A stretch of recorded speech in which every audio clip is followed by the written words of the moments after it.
Georgia called Donald Trump illegitimate. Then he followed up by saying he won't attend the inauguration. Well, Trump responded with a series of bellicose tweets. The cable networks went wall to wall with their coverage of all this, and the rest is history, of course, and you've been watching it. This is a fight Democrats started, and they seem to enjoy it so far. Republicans seem to enjoy it too. But what's the greater point of all of this? Will attacks like the one from Congressman Lewis help the Democrats win elections going forward? And it's not an idle question, given that in the past 8 years under Barack Obama, the Democratic Party has lost more than 1,000 office holders nationwide. Joining us now is someone who wants to lead the Democrats into the future, former Fox contributor Jehmu Greene, who is running for DNC chair. Jehmu, thanks for joining us tonight. Good evening, Tucker. So you were asked about this over the weekend on Fox and Friends, asked about Congressman Lewis's statement, and you described what happened in November as the alleged election. I think I'm quoting you exactly, the alleged election. By that, did you mean that it's an election that didn't actually take place, or that we should pretend didn't happen, or what did you mean? As someone who wants to lead the Democratic Party, what's your position on that? Here's, I think, the position of not just Democrats or Republicans, just like I said that morning, Americans. Something happened in this election with Russia. Something happened that was so significant that the Democratic members of Congress that got that classified briefing stormed out of that room. And we may never know what that is if it stays classified, but we all have those questions. And to your opening, Tucker, I don't think anybody enjoys this. I don't think anybody likes this. This is an attack on our democracy. And Donald Trump had an opportunity after he was the president-elect to start to try to heal the wounds from the election. And instead, he chose to take us in a different direction and continue his type of just baseless attacks. But someone like John Lewis, who has the Navy deemed so respected an American that they named a ship after him, to see what Donald Trump is doing on Martin Luther King Day, no one is standing for it. Not Democrats, not Republicans, not anybody who cares about the future of this country. So he's the one congressman out of 435 you're not allowed to attack. But my question to you, though, my question to you is, though, if you're elected chair of the Democratic Party, I intend to be. And you intend to be. Your line to Democrats, when you go across the country to the Jefferson-Jackson dinner or whatever, you're going to say, we would have won that election if only Vladimir Putin, in ways we can't explain or be specific about, hadn't intervened. No. So your understanding is Hillary lost because of Putin. I think that's what you just said. No, that's not what I said. And so don't put words in my mouth, Tucker. There are lots of things the Democratic Party needs to address.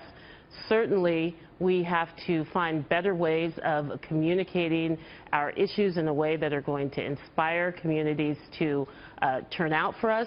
We have to make sure that we are defending our policies in the same way that Donald Trump was so effective as a communicator. We have to be able to do the same thing, and we will do it, and we'll win by telling the truth, which is the opposite of what we saw from the Republican in the race in 2016. But we have a lot of work to be done. We have to bring young people in. We have to make sure that the infrastructure of the party has the resources that they need. This is not just a one-issue situation, and so I'm not going to play a game and simplify it with you, Tucker. I don't want you to simplify it. I want you to explain it, because you're running for this. So the first thing you mentioned in that long litany was we need to get the communities out. Now, one community that did not come out for you is white voters. Hillary Clinton won 37% of the white vote. That's the lowest number any Democrat running for president has received in more than 30 years. So it's clearly a massive problem for her. Do you see that as a problem? And what would you do to rectify, to get white voters to vote Democrat again? Well, I think that there were some strategic mistakes that were made as far as where we were going to communicate, what types of messages were going to be communicated. It's a campaign. I get it. I'm not going to, say that we need to throw the baby out with the bathwater. We need to make better decisions when it comes to how we tell the Democratic Party story, and to make sure that whether you're a white working class voter or a low-income African-American voter or middle-class working family, all of us, we are going to be harmed harmed, drastically harmed by the policies that this administration is clearly intending to put in place. And it is about communication, because they beat us at communication. That we know.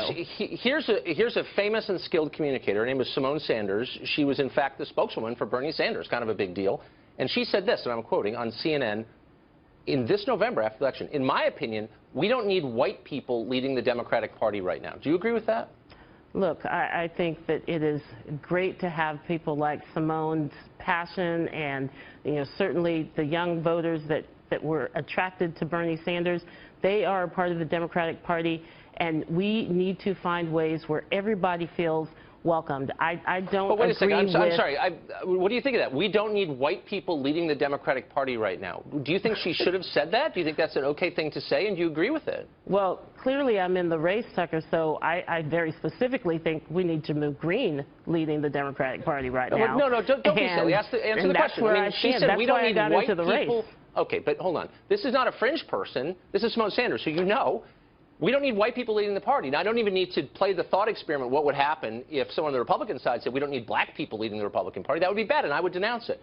Will you denounce that? Is that okay that she said that? And do you agree with her? Look, just because we have the same hairstyle doesn't mean that I agree with everything that she says. And certainly I think you should have Simone on your show. Ask her. What we need are people who understand the Democratic Party from inside out. I'm throwing it up really do. slow for you to hit. I'm asking I don't need you to talk slow to me, Tucker. No, to throw it up slow, the pitch, so you can hit it. Do you think it's okay to say we don't need white people leading the Democratic Party? And I'm expecting you're going to say that's an appalling thing to say. You can't say that about an entire racial group.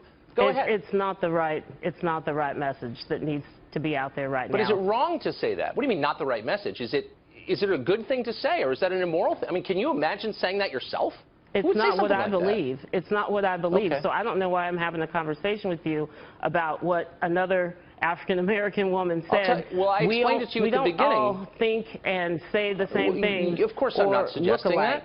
Hillary Clinton, who's not an African-American woman, said in April during the campaign, she said, and I think I'm quoting her, we need to recognize white people, our own privilege, and practice humility. And I thought, well, that's sort of a big generalization. Do you think unemployed machinists in Ohio need to recognize their privilege, or the children of OxyContin addicts in Appalachia need to recognize their privilege? I mean, what do you think? Tucker, is there a reason white voters